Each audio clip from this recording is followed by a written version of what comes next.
Hello, everyone. Welcome to the Study Abroad info session. My name is Shadana Cheney, and I work in the Office of International Programs. I am an alumni of Prairie View A&M University, and when I was in college, I studied abroad 3 times. I went to Ghana, West Africa, I went to Tanzania, East Africa, and I went to Spain. I lived in Spain actually for 3 months. So as you can see, I am a big advocate of study abroad and a big proponent of it. And I really enjoyed my time abroad. And so that's why I decided to come back to Prairie View and work in the Office of International Programs and hopefully spread the word to more Prairie View students to go abroad. So I am going to get started with my presentation. Thank you for being here. And I'm going to share my screen. Let's see. Share screen.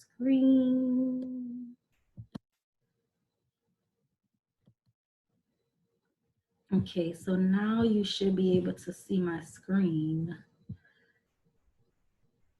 I want to change the layout first. No, that's not what I want to do. I think it's this. Nope, that's not what I want to do.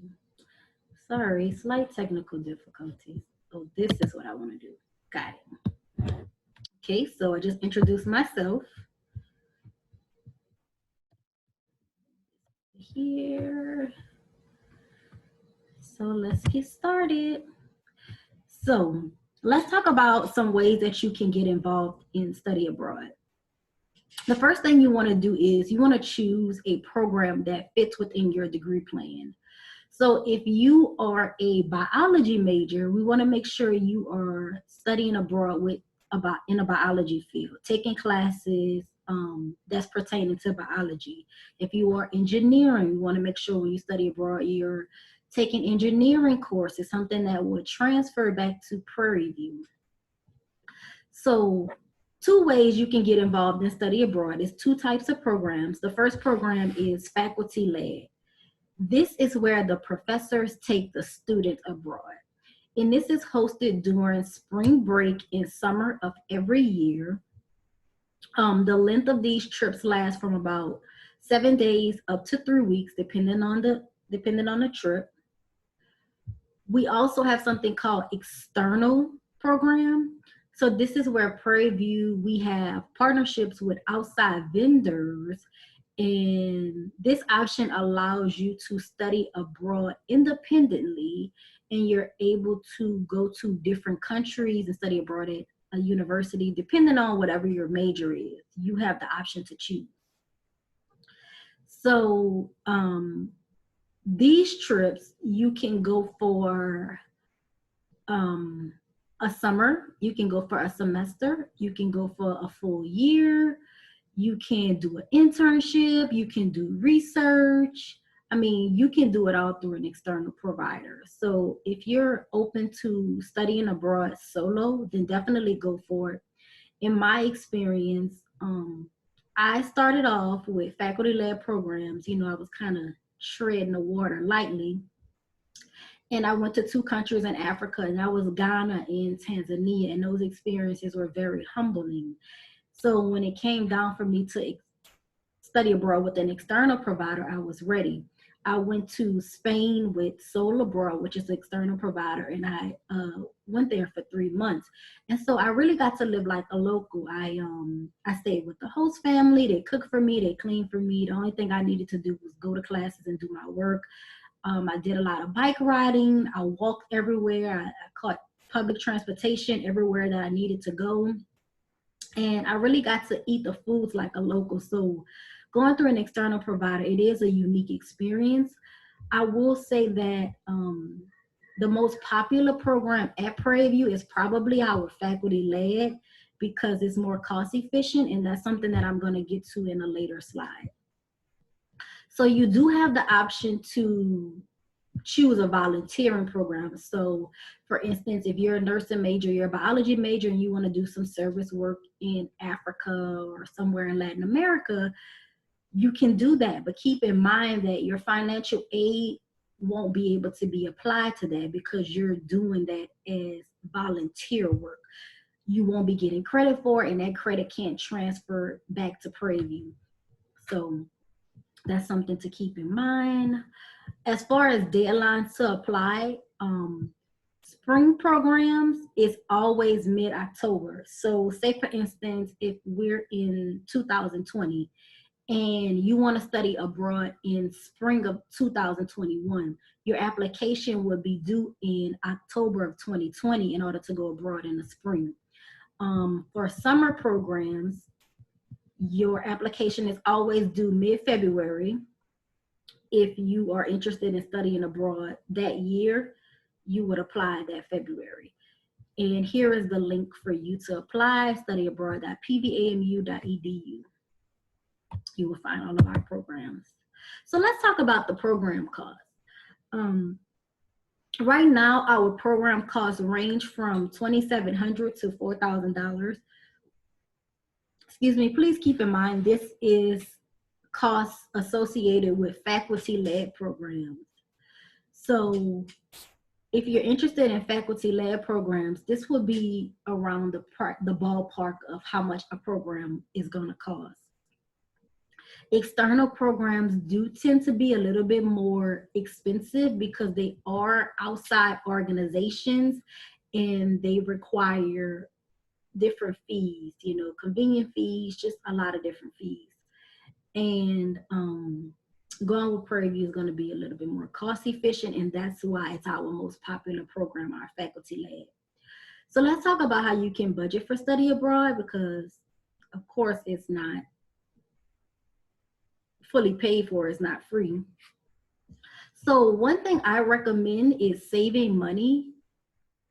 So if you know that you're getting a refund check, be sure to put some money on the side, whether that's $500, $1,000, because you're going to have to come up with some type of cost up front to study abroad.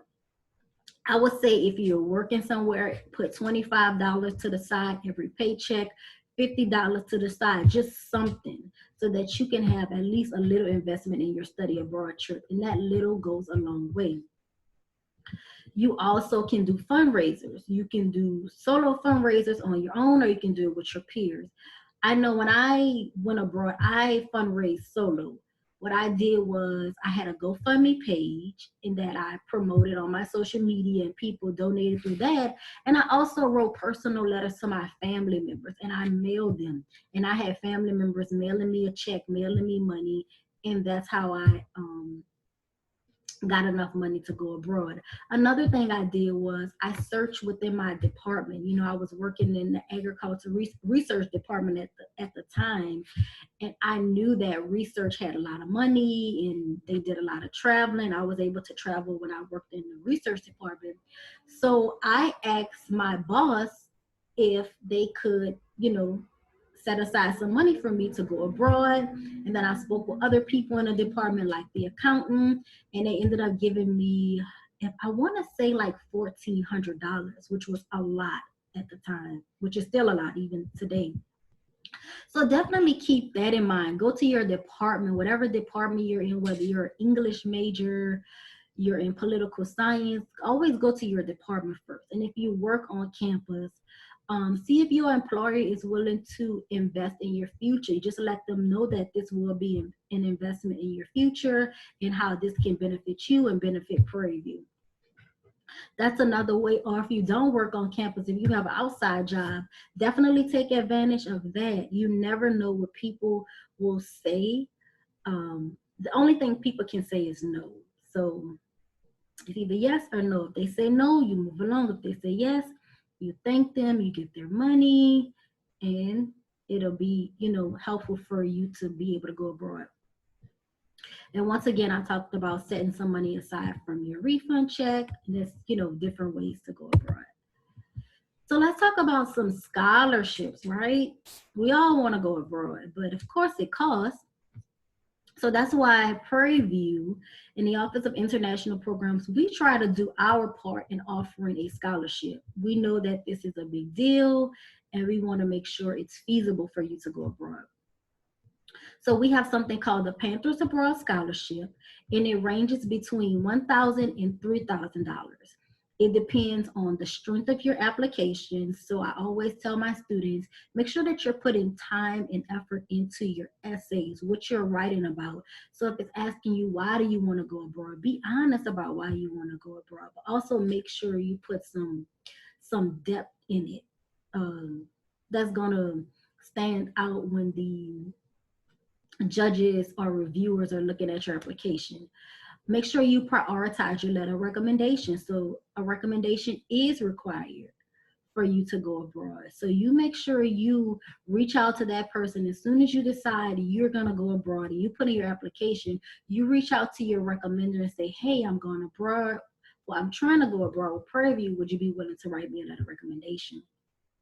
Because in the past, we've seen people who've had their entire application completed, but then they was waiting on their recommendation. And you don't want that. You want to have everything in a timely manner.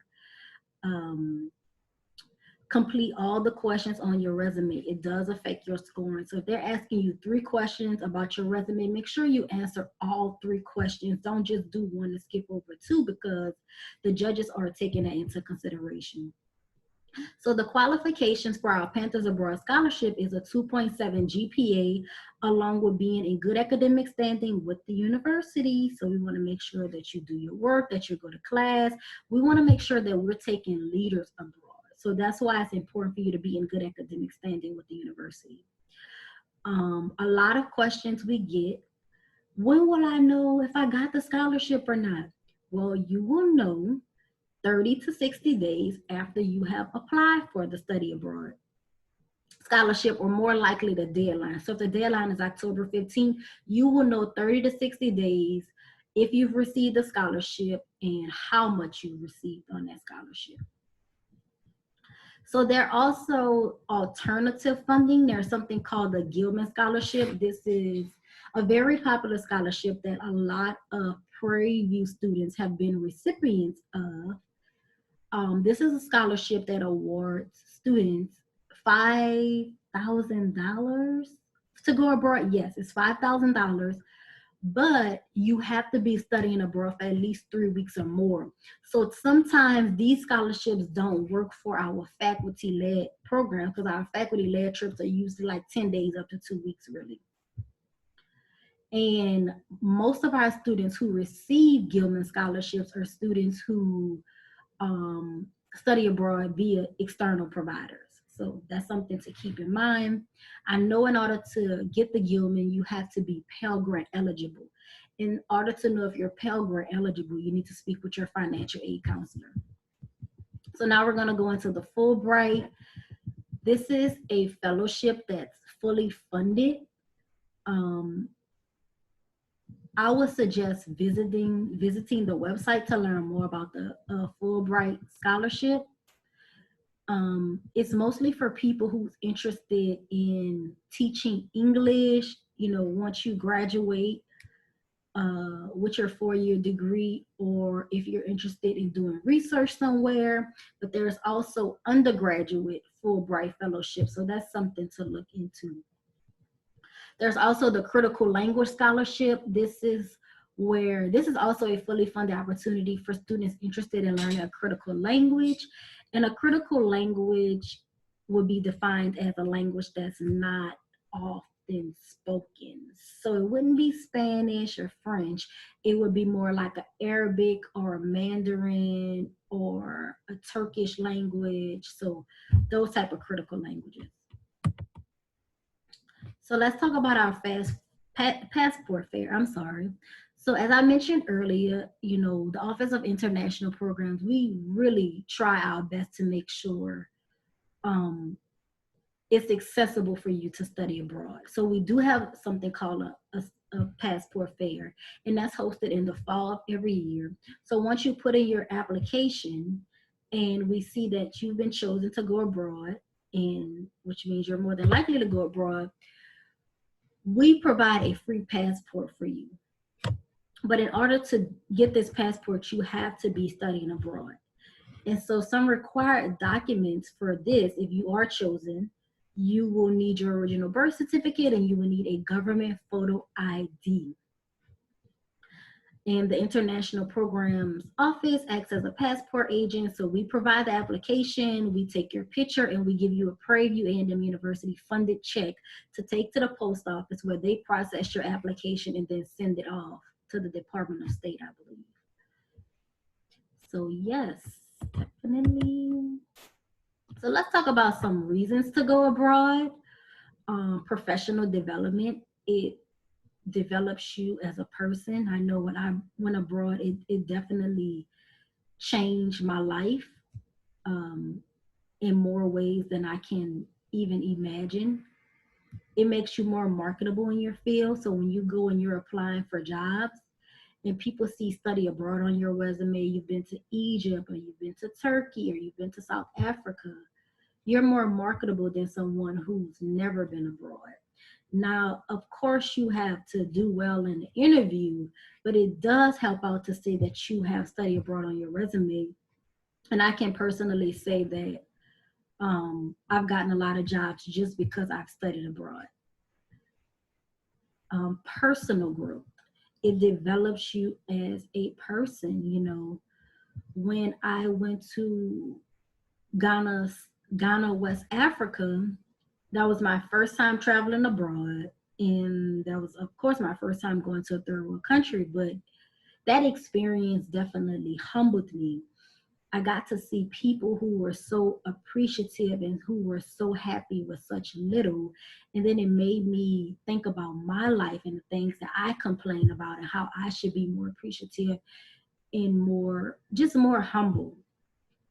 And I will share like a little secret experience when I lived in Spain and I lived with my host family. My host mom, she will wear her clothing 3 and 4 days in a row. She will wear the same clothes literally 3 days in a row. And I thought that was strange. I'm like, why is she wearing her clothing back to back? But honestly, I picked up on that habit when I moved back to the US. I was like, I shouldn't care about what people think about me if I'm wearing the same clothing 2 or 3 days in a row. It's about what I'm comfortable in.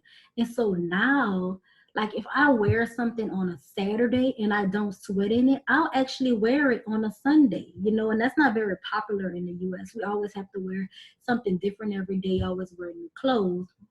Now, I will say, just for culture's sake, when I go to work every day and I work in the office, I wear different outfits. But on my personal time, on my off days, on the weekends, it is not unlikely for me to wear the same outfit on Saturday and Sunday. So another thing it does, it helps you build confidence. I really built up a lot of confidence when I was in Spain because I was one of maybe 3 Black students out of hundreds of students from other universities, mostly PWIs. I was actually the only student from HBCU. So I really had to step outside my comfort zone and make friends with other students and see how I can relate to them. Studying abroad helps you relate to other cultures. Once again, you know, growing up, we're mostly taught American culture and how to live as an American and American history, but it's so good to go to other countries and learn about other people's experience because it's really refreshing. And when you come back to the US, you're able to relate to other cultures. I know it's for myself. After I studied abroad those 3 times, I had this travel bug. I became a wanderlust and I wanted to continue studying abroad. So what I did was I continued studying abroad and living in Houston. Whenever I came back, it was always a conversation starter for me. You know, I always met someone who was from the Dominican Republic or who was from Haiti or who was from Amsterdam, which were countries that I have visited. And people can appreciate when Americans can start up a conversation and talk to them about things other than America.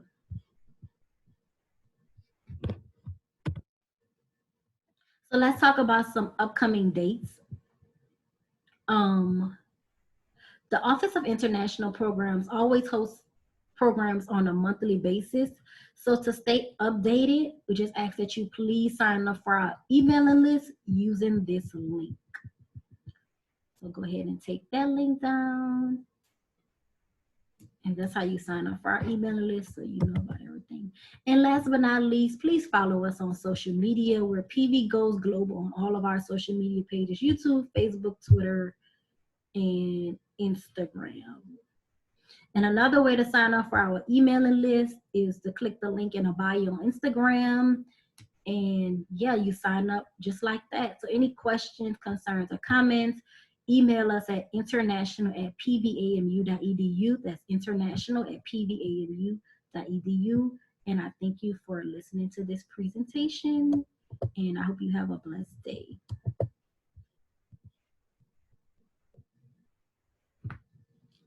Bye bye.